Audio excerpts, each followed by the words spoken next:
Hey everybody, I know it's a little late on the post, but we're going to be tying a woolly booger today for the Tie It Tuesday.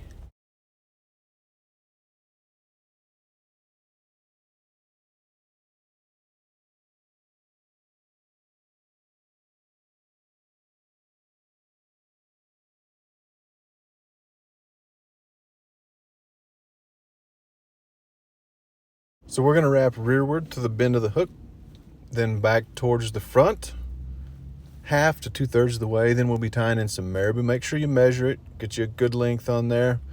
The length of the hook for me is a good length.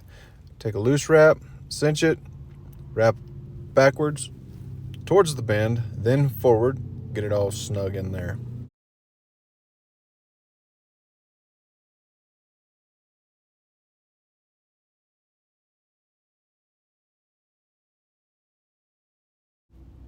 Okay, follow closely.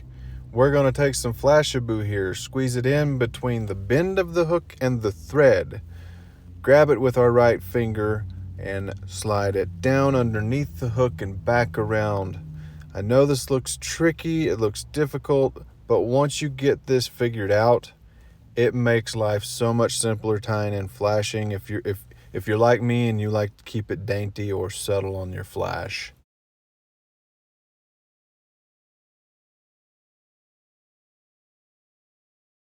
Here's our thread break.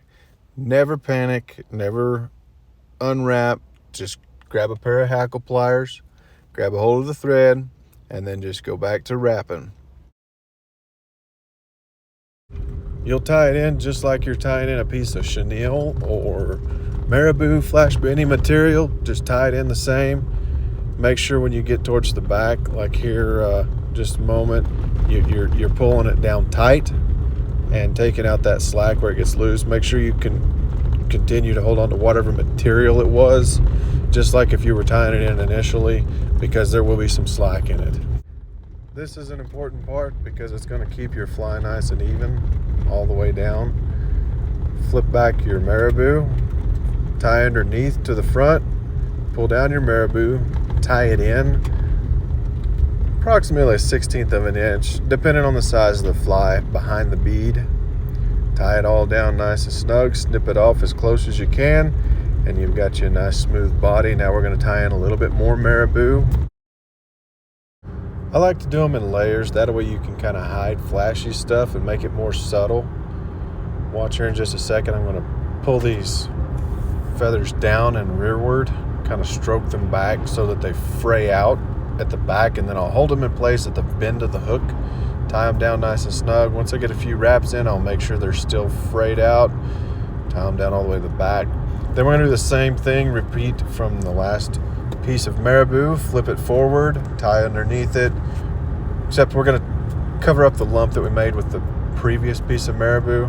This is a method to kind of reduce thread wraps and keep the body slim and slender. Now we're going to flip the marabou forward, fray it out around the entire hook shank, tie it down, get it covered up nice and snug, tied down nice and clean.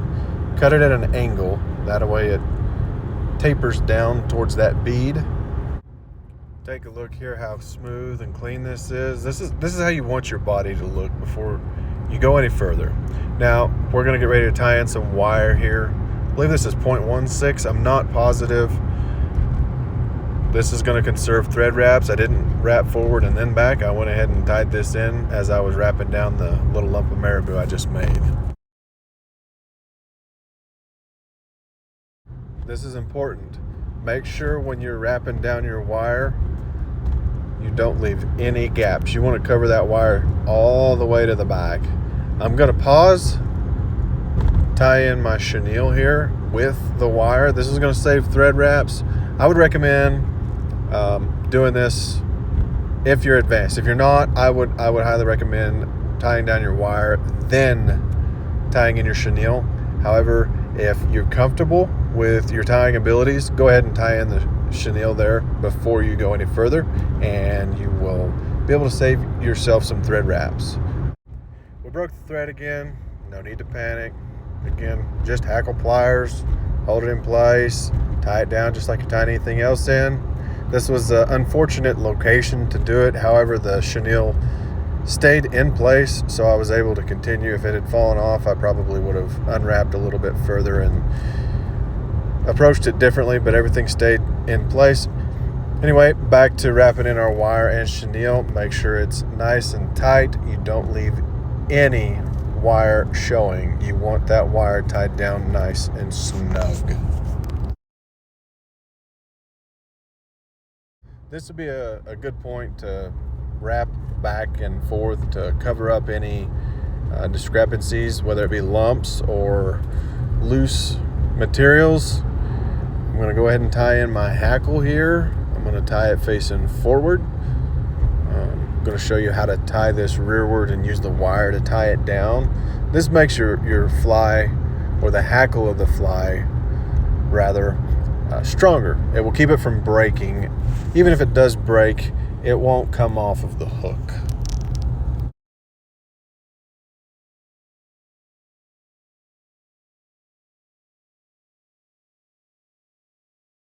So we're going to get wrapped in front of the hackle, get a couple wraps in front of it so that it's bound in there nice and good. You can use the rotary portion of the device on this, but I choose not to because I like to conserve materials, and I have large pieces of material hanging off of this, so I don't cut any wire. I keep it on the spool. So it would cause a mess if I tried to use my rotary. But as you're wrapping this forward, keep them all close and touching, just like you did with the thread wraps. Then whenever we tie off, we're going to go in front of the hackle, behind the chenille. And I mean, it's personal preference. It looks like I only take 2 wraps here, but preferably 3 would be good. Then you're going to fold the chenille backwards, get a couple wraps in front of it, snip it off close.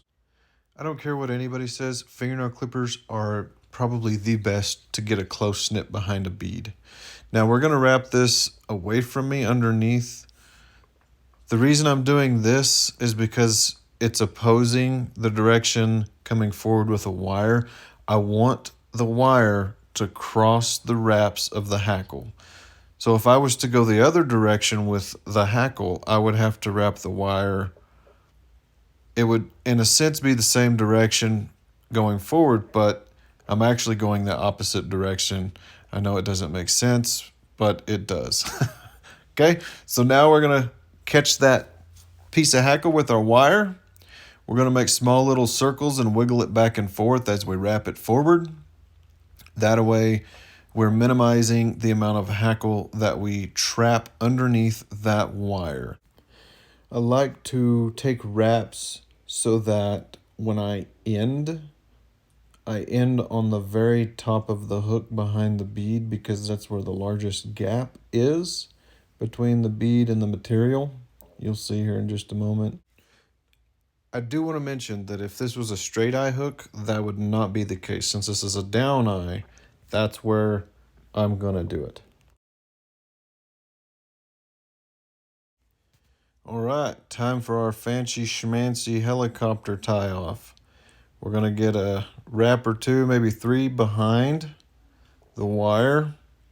Then we're going to go over it and swap directions. Make sure and hold this wire tight while you're doing this.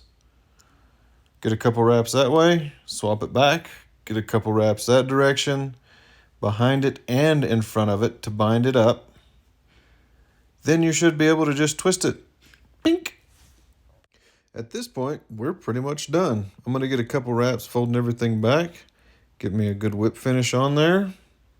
After the whip finish, I'll snip off the tag of the hackle, and this fly is ready to catch a fish.